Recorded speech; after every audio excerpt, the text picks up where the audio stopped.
pour sortir de ma digression, moi je voulais faire un bouquin face à Zemmour pour lui parler de tous les sujets dont il ne parle pas. Nolo, ce n'était jamais qu'un deuxième choix, un pis-aller, et c'est bien révélé pour ce qu'il est, parce que je rappelle que j'ai fait un bouquin avec Nolo, alors il a dit contre moi, où je l'ai dominé intégralement, ce qui lui a été reproché. Vous écrivez même des livres avec Alain Soral. Contre Alain Soral. Oui, mais avec. Je me suis pris un procès par la bande par Pierre Berger. Le livre a été interdit par décision de justice pour 3 phrases qui parlaient de la PMA et de la GPA d'ailleurs, alors que le sujet était beaucoup plus sérieusement la question de la nation, du fascisme, de l'antifascisme, etc. Je rappelle que Nolo m'a lâché en plein tribunal et a pris parti pour Pierre Berger contre moi, donc il s'est comporté comme un dégueulasse pour ne pas être co-condamné avec moi. Hein. Et donc maintenant, il sert de faire-valoir intellectuel à Cyril Hanouna. Éric Nolot.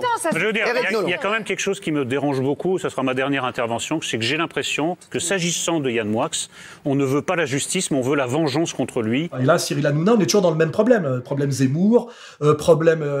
On voit qu'on a un commissaire politique pour chaque secteur en France. Hein. Il y a celui qui s'occupe de la médecine à la télé, là, comment il s'appelle, lui ?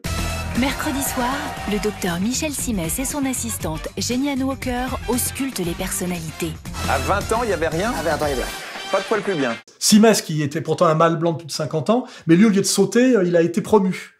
Donc, à mon avis, comme d'ailleurs me le faisait comprendre Bigard récemment quand je l'ai croisé, et c'est pas juste mâle blanc de plus de 50 ans qui doit dégager. Hein. Je le répète, droit dans mes bottes et droit face à la c'est le mâle goy de plus de 50 ans qui doit dégager. N'est-ce pas, Thierry Ardisson ?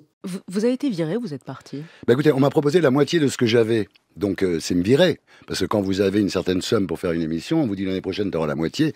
Moi je considère que c'était pas négociable en plus. Donc j'ai été effectivement viré, oui. Hein, malgré toutes les soumissions, toutes les allégeances, toutes les trahisons, voilà. Mais c'est-à-dire c'est normal, quand vous vous comportez comme une pute, le macro vous traite comme une pute. C'est-à-dire que quand vous rentrez d'avoir fait le trottoir, il vous dérouille parce que vous ne rapportez pas assez d'argent. Un coup de cintre, il faut lire Iceberg Slim, Pimp, très bon livre sur le sujet, et il vous renvoie sur le trottoir. Hein, voilà. Est-ce que je t'ai autorisé à parler ?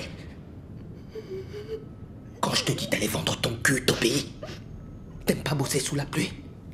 J'en ai rien à foutre que tu te les gèles, que tu te mouilles, ou que tu prennes feu, je veux que tu me rapportes mon putain de blé.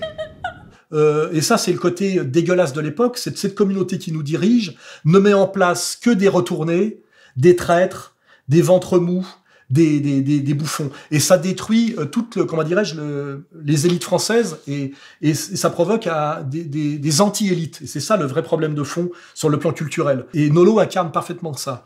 D'ailleurs, je pense que récemment, il s'est fait remettre à sa place par Doc Gynéco. Mais de quoi que je t'ai dit quoi? Mais écoute, Doc. Mais Viens nous raconter, arrête maintenant. Mais dis quoi? Mais pourquoi tu me parles comme ça? Qu'est-ce qui te permet d'oser monter le ton et de me parler de cette façon? Qui es-tu? Qui lui a justement demandé d'où il parlait lui et pour qui il se prenait. Hein, voilà. Et je serais pas mécontent qu'à un moment donné, Doc Gynéco, qui est pas le pire de tous, remette même physiquement à sa place Éric Nolot. Il le mérite, hein, parce qu'à un moment donné, il va falloir sortir la machine à baffe. Hein.